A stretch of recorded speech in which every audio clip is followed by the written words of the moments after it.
The Catherine Wheel. Have you ever heard of the Catherine Wheel? I like to call it the medieval wheel of misfortune. Picture this, a giant wagon wheel, but instead of taking you on a scenic countryside tour, it's about to give you the worst day of your life. Named after St. Catherine of Alexandria, who supposedly broke the wheel just by touching it. This device was the medieval equivalent of saying you've been very bad, and now you're in for some next-level hurt. So how did this wheel work? Well, imagine you're a criminal back in the day.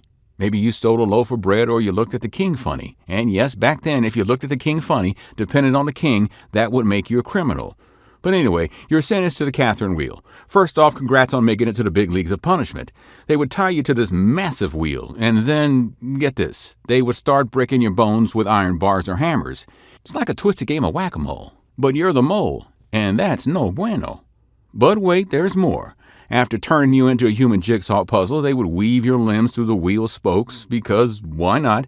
And then they'd hoist you up for everyone to see. It's the medieval version of a bad review on Yelp, but instead of hurting your business, it's just you, hanging there. And here's the kicker. If by some miracle the wheel of the executioners messed up and you survived, it was considered divine intervention, so you'd get to live. But let's keep it real. The odds were about as good as winning the lottery while getting struck by lightning. The Blood Eagle. So you might be wondering, what in the world is a blood eagle? If you're thinking it's a funky new dance move or a medieval birdwatching club, you'd be wronger than treating the 10 Commandments as a list of suggestions. Okay, maybe not that wrong. The blood eagle is an ancient execution method. Think of it as extreme yoga, but with fewer moments and a lot more screaming. First, the victim is laid face down on a very uncomfortable Viking massage table. They're tied down tight. Tighter than tight. The executioner, who clearly missed his calling as a sushi chef, starts by slicing open the skin on their back. The executioner carefully separates the ribs from the spine, one by one. It's kind of like deboning a fish. The ribs are pulled apart, and the executioner dives in like he's grabbing that last piece of pizza. And then it's time for the grand finale. The lungs. They're pulled apart and arranged to look like wings. Imagine trying to inflate a balloon while it's still in the bag. That's kind of what this looked like. These bloody wings are supposed to be the piece de resistance, as the victim lies there, probably regretting all their life choices. They're experiencing a unique blend of suffocation and excruciating pain. And a pain that no one could ever imagine. And that's the blood eagle. Scaphism. Let's explore some Persian justice. Take Judge Sisami's, for example. This guy got caught being corrupt, so King Cambyses II decided to turn him into a piece of furniture. The judge was flayed alive. Ouch. And his skin was used to upholster a chair. No, really. That actually happened. Future judges had to sit in this chair as a reminder not to be naughty. Then there's the tale of a eunuch who really ticked off Cyrus the Great's wife. She had him killed not once, not even twice. She had him killed 3 times. First, his eyes were plucked out. He survived that. Then he was flayed, and he was still hanging in there. Finally, they crucified him, and that did it. They called it the triple death. But let's get back to the main event. Mithridates and a punishment known as Scaphism. Poor Mithridates accidentally killed Cyrus the Younger with a javelin, and his bad aim earned him the worst death sentence ever. Follow me here. 2 boats nailed together, creating a floating coffin with holes for his head, holes for his hands, and holes for his feet to stick out. Then they force-fed him milk and honey, which kind of sounds nice at first, but then the sun baked him, and the honey attracted swarms of flies. And as if that wasn't enough, they kept stuffing him with milk and honey until he, well, had some major bowel movements. All that excrement attracted even more creepy crawlies, which began to feast on his flesh. Mithridates endured this buggy buffet for 17 days, being slowly eaten alive by insects.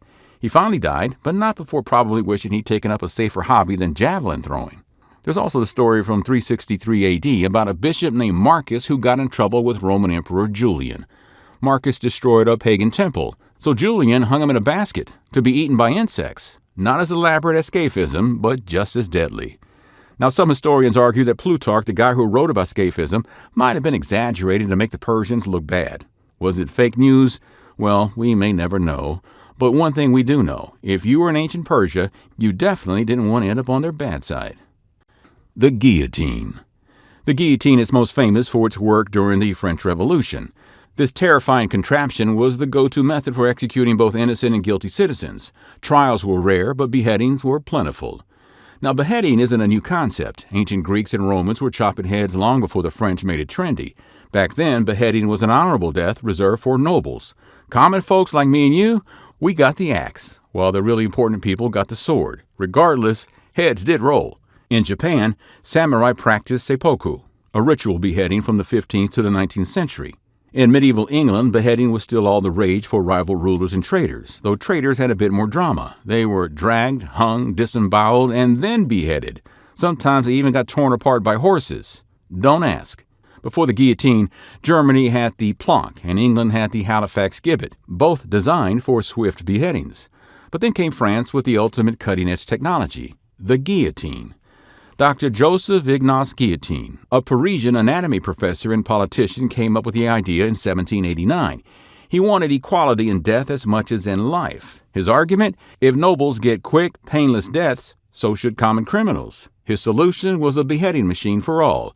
His thing was, the mechanism falls like lightning, the head flies off, the blood spurts, and the man no longer exists. Sounds simple enough, right? Though Dr. Guillotine had the idea, it was Antoine Louis who built the first guillotine. After some trial and error with animals and human corpses, he perfected the machine. Initially called the Louisette, it was eventually named after Dr. Guillotine, but he really didn't care for that much. The guillotine was a straightforward design, 2 wooden beams, a crossbeam at the top, and a heavy sharp blade. The first victim in 1792 was a guy named Nicolas Jacques Pelletier. He was a criminal, and he was paraded before an eager crowd.